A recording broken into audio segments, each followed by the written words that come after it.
Halo teman-teman, apa kabar kalian semua? Saya berharap kita semua dalam keadaan sehat-sehat selalu.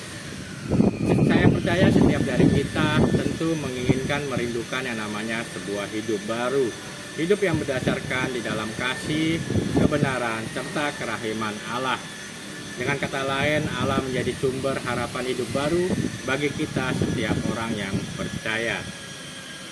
Berbicara tentang hidup baru berarti berbicara tentang hal-hal yang diperbaharui, hal-hal yang diubahkan. Ini tidak terjadi secara instan. Ini tidak terjadi hanya sehari semalam saja. Meskipun saya percaya Allah sanggup melakukannya. Ini adalah sebuah proses kehidupan yang harus kita jalani agar kita dapat menjadi pribadi yang baru, dapat memiliki kehidupan yang baru. Bangsa Israel sendiri mengalami yang namanya 40 tahun di padang gurun untuk menuju sebuah kehidupan baru. Dari kehidupan diperbudak menjadi kehidupan yang merdeka di dalam Allah. Proses padang gurun tentu tidak mengenakan. Di sana banyak kekecewaan, di sana bangsa Israel menjadi marah, bahkan terkadang bangsa Israel merasa ingin kembali kepada kehidupan lama mereka. Mungkin ini yang terjadi di antara kita semua ketika kita mengalami proses kehidupan. Ketika saat itu kita merasa tidak enak, tidak nyaman, kita seringkali ingin merasa kembali kepada kehidupan lama kita.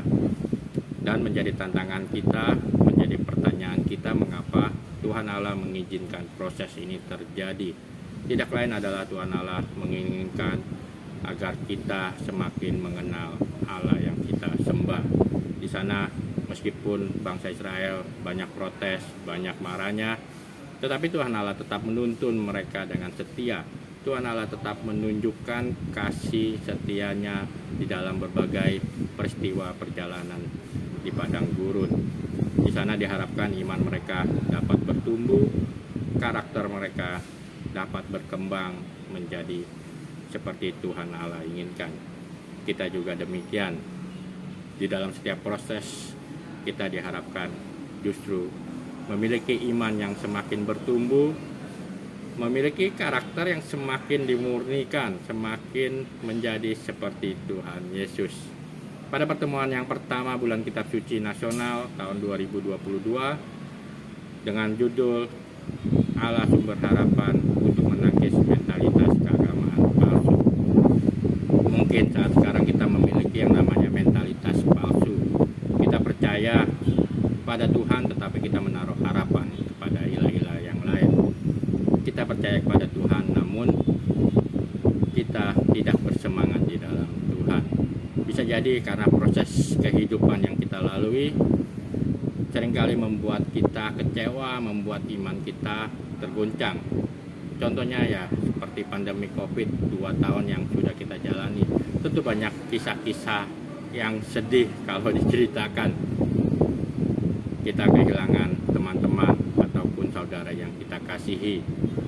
Kita mungkin saja kehilangan harapan ketika kita baru saja membuka usaha, tahu-tahu pandemi datang. Sudah pasti usaha itu tidak jalan. Harapan kita tentu merasa hilang, kita bangkrut, atau sebagai karyawan pada saat pandemi terjadi kita di PHK. Di sana ya kita mungkin marah, kita mungkin kecewa, kita mungkin bertanya kepada Tuhan, Tuhan di manakah Engkau? Dari sini kita mau belajar Nabi Amos yang diutus Allah untuk mengingatkan bangsa Israel. Bangsa Israel pada zaman Nabi Amos justru dalam keadaan baik-baik saja, dalam keadaan kerajaannya sedang berkembang, mereka jatuh ke dalam penyembahan berhala.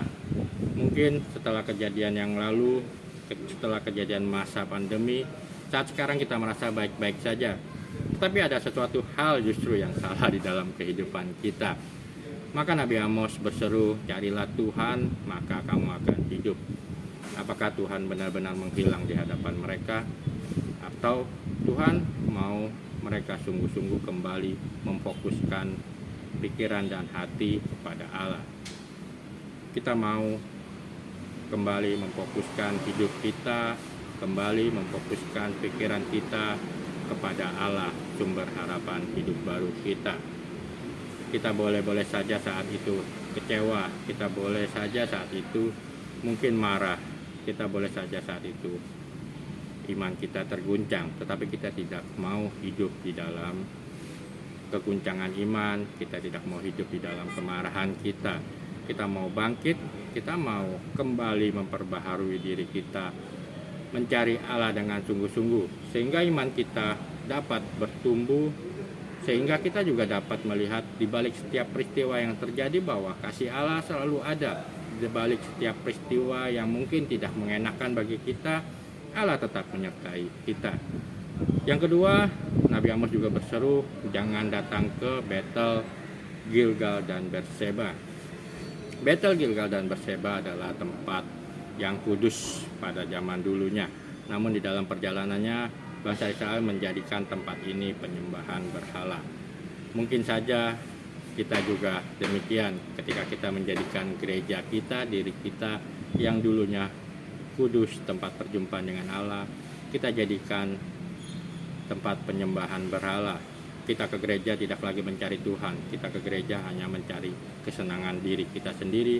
Kita ke gereja justru mencari uang ataupun berkat-berkatnya Tuhan. Atau kita menjadikan diri kita juga menyembah berhala. Kita hanya berfokus pada kesenangan diri kita, pada kesenangan yang dapat kita raih pada saat sekarang, tanpa peduli lagi dengan sesama, tanpa peduli lagi dengan Tuhan. Di sana menjadi teguhan kita bersama, kita mau menghindarkan hal-hal yang demikian, menjadikan tempat kudus di dalam hadapan Tuhan, diri kita dan gereja kita. Semoga dalam renungan singkat ini kita dapat membangun diri kita untuk menangkis mentalitas keagamaan palsu. Dengan cara demikian kita dapat sungguh-sungguh hidup di dalam Allah, kita dapat percaya dan juga menaruh harapan sepenuhnya di dalam Tuhan Allah.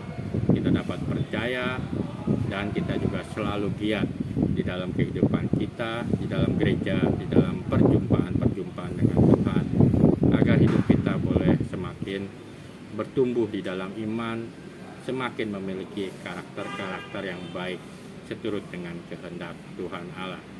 Terima kasih renungan singkat ini, semoga sungguh bermanfaat bagi kita semua.